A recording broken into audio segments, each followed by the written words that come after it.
Now आज का हमारा जो टॉपिक है जी वो है एलिमेंट्स।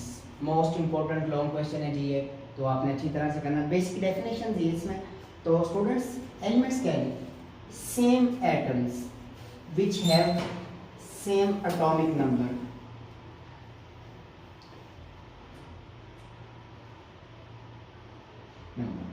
ये जब आपस में मिलते हैं तो ये क्या बना देते हैं? एलिमेंट्स बना देते हैं। और स्टूडेंट्स मैंने पहले भी डिस्कस की थी ये बात कि जो एलिमेंट्स हैं जब ये आपस में मिलते हैं तो ये मॉलिक्यूल्स बनाते हैं, और मॉलिक्यूल्स मिलकर क्या बना देते हैं? मैटर बना देते हैं। तो स्टूडेंट्स जो हमारे पास इस वक्त एलिमेंट्स की तादाद है वो है 118। अब स्टूडेंट्स हमने इनको दो टाइप में जो है ना डिस्ट्रीब्यूट किया। वन इज नेचुरल एलिमेंट्स जो कुदरती तौर पर मौजूद होते हैं, उनकी तादाद जो स्टूडेंट है हमारे पास वो है 92। 92 एलिमेंट स्टूडेंट्स ऐसे हैं जो नेचर में पाए जाते हैं, जो अल्लाह ताला की तरफ से हैं। फिर इन 92 के अंदर हमने कुछ चेंजिंग्स करके आर्टिफिशियल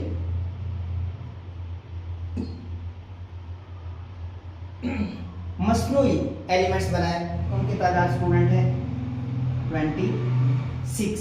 तो ये टोटल स्टूडेंट्स कितने हो गए? 118। ये बात आपने अच्छी तरह याद रखनी है कि नेचुरल जो है वो कितने 92 है, और आर्टिफिशियल कितने 26, और ये टोटल कितने 118। यानी कि इस कायनात के अंदर हमें जो कुछ भी नजर आता है वो इन 118 एलिमेंट्स से मिलकर बना है। ठीक है, तो स्टूडेंट्स अब इन एलिमेंट्स की मजीद जो दो हमने डिस्ट्रीब्यूशंस की हैं वो केमिकल प्रॉपर्टीज की वजह से की हैं और फिजिकल प्रॉपर्टीज की वजह से की हैं। अब स्टूडेंट्स ये देखें in the basis of physical properties. अब फिजिकल प्रॉपर्टीज के लिहाज से तो स्टूडेंट्स ये क्या है? Solids, liquid and gases. Interesting बात ये है कि स्टूडेंट मैक्सिमम जो एलिमेंट्स हैं हमारे पास 118 में से वो क्या है? सॉलिड्स हैं। Just like iron, copper, gold, silver, etc. ये जो हमारे पास मैक्सिमम एलिमेंट्स है ना जी वो क्या है? सॉलिड्स हैं। और जस्ट 118 में से 118 में से 2 एलिमेंट्स हमारे पास क्या हैं जी? लिक्विड हैं। और वो है जी हमारे पास H mercury and Br bromine. ये दो एलिमेंट्स सिर्फ हमारे पास क्या है? लिक्विड फॉर्म में पाए जाते हैं। और फिर गैसेस हैं थोड़े से, जस्ट लाइक क्लोरीन, हाइड्रोजन और नियॉन, हीलियम, आर्गोन। तो सॉलिड से कम, लिक्विड से ज्यादा हमारे पास क्या मौजूद होते हैं? गैसेस में मौजूद होते हैं। इसी तरह केमिकल प्रॉपर्टीज की बुनियाद पर हम एलिमेंट्स को जो है ना 3 टाइप्स में जो है ना वो कन्वर्ट करते हैं। One is metal, non metal और अदर इज मेटालाइट्स। तो स्टूडेंट्स मेटल कौन से होते हैं? ऐसे एटम या ऐसे एलिमेंट्स जिनसे हीट और इलेक्ट्रिसिटी दोनों क्या हो जाए? पास हो जाए, वो क्या कहलाते हैं? मेटल कहलाते हैं। इसकी एग्जांपल में आप लिख सकते हैं गोल्ड Au, सिल्वर Ag। तो स्टूडेंट्स नॉन मेटल क्या होते हैं? सिंपली जिनसे इलेक्ट्रिसिटी और हीट पास ना हो, जस्ट लाइक क्लोरीन और फ्लोरीन। और मेटलाइट्स जो कभी तो मेटल्स की तरह बिहेव करते हैं और कभी नॉन मेटल्स की तरह क्या करते हैं? बिहेव करते हैं। वो हमारे पास क्या होते हैं? मेटलाइट्स होते हैं। और इनकी तादाद इनके दरमियान में होती है। सबसे ज्यादा जो हमारे पास होते हैं 80%, वो क्या होती हैं? मेटल्स होती हैं। और उससे कम हमारे पास क्या होती है, नॉन मेटल्स होती हैं, और फिर सबसे कम क्या होते हैं, मेटलाइड मौजूद होते हैं, जो मेटल्स और नॉन मेटल्स दोनों की तरह क्या करते हैं, वर्क करते हैं। अब स्टूडेंट्स नेक्स्ट है जी एलिमेंट्स का एक टॉपिक है, सिंबल ऑफ एलिमेंट्स। देखिए जी हमारे पास एलिमेंट्स है, तो एलिमेंट्स को जाहिर करने के लिए जो वर्ड्स हम यूज करते हैं वो क्या कहलाते हैं, सिंबल ऑफ एलिमेंट्स कहलाते हैं, और वो इंग्लिश अल्फाबेट्स होते हैं जो हम एलिमेंट्स को डिनोट करने के लिए, जाहिर करने के लिए क्या करते हैं, इस्तेमाल करते हैं। अच्छा जी, अब इसको लिखने का जो तरीका होता है स्टूडेंट्स, अगर किसी भी एटम का नाम या सिंबल सिंगल वर्ड हो तो उसे कैपिटल लिखते हैं। जस्ट लाइक हाइड्रोजन है हमारे पास, तो इसको हम क्या लिखेंगे, ऑलवेज कैपिटल लिखेंगे। कार्बन है, इसको सी को कैपिटल लिखेंगे। इसी तरह ऑक्सीजन है, ओ को कैपिटल, फ्लोरीन है, एफ को कैपिटल लिखेंगे। लेकिन स्टूडेंट्स बाज़ औक़ात ऐसा होता है कि हमारे पास जो सिंबल है वो इंग्लिश के 2 अल्फ़ाबेट्स पर क्या होता है, मुश्तमिल होता है। तो उसमें क्या करते हैं हम स्टूडेंट्स कि पहला अल्फ़ाबेट क्या लिखते हैं, कैपिटल, और दूसरा क्या लिखते हैं, स्मॉल लिखते हैं। Just like beryllium, B capital और ई स्मॉल, ठीक है। इसी तरह स्टूडेंट्स हमारे पास sodium, N capital and A small, और इसी तरह से हमारे पास स्टूडेंट्स क्लोरीन, सी कैपिटल और एल स्मॉल। स्टूडेंट्स इसका फायदा क्या होता है, सिंबल का फायदा क्या होता है, तो इस ये भी शॉर्ट क्वेश्चन में पूछा जाता है, what is the benefit of symbol of elements.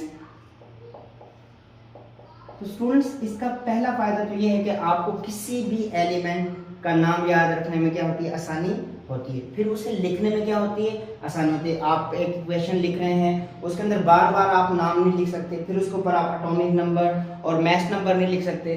तो पहला फायदा तो ये है कि आपको याद करने में आसानी होती है, ठीक है, लर्निंग क्या हो जाती है, ईजी हो जाती है। सेकंड, जो इक्वेशन है उनको सोल्व करने में ईजी होता है।